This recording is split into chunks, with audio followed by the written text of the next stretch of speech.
આપણે બનાવવા જઈ રહ્યા છે કાંદા બટેટામાં ઈંડાનું શાક. તો પહેલા મેં લીધું છે 2 ચમચા તેલ. હવે આપણે 2 કાપેલા કાંદા નાખીશું.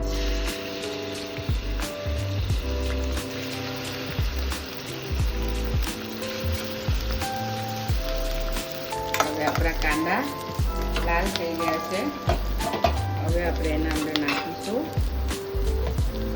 3 કાપેલા બટાકા.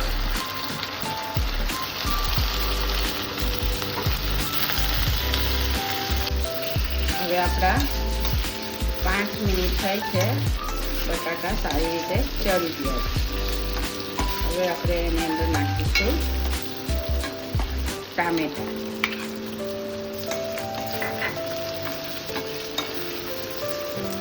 પછી આપણે એની અંદર નાખીશું 1 ટેબલ સ્પૂન મીઠું.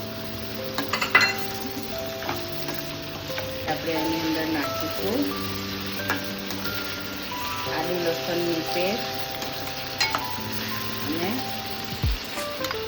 ગ્રીન ચટણી.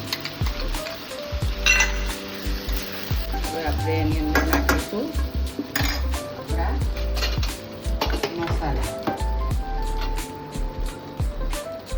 અડધી ટેબલ સ્પૂન હળદર, અડધી ટેબલ સ્પૂન ગરમ મસાલો, અડધી ટેબલ સ્પૂન દળેલા ધાણા, અડધી ટેબલ સ્પૂન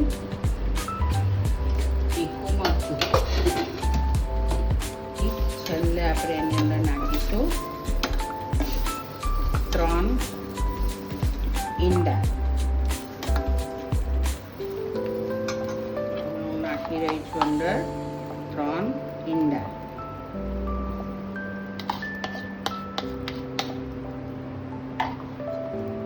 હવે આપણે એને 5 મિનિટ માટે ઢાંકીને રાખીશું.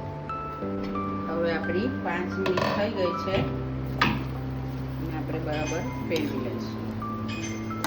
આ આપણું કાંદા બટેટા અને ઈંડાનું શાક તૈયાર છે. હવે આપણે એની અંદર ઉપરથી કોથમીર ગાર્નિશ કરીશું. રેડી છે આપણું કાંદા બટાકા અને ટામેટાનું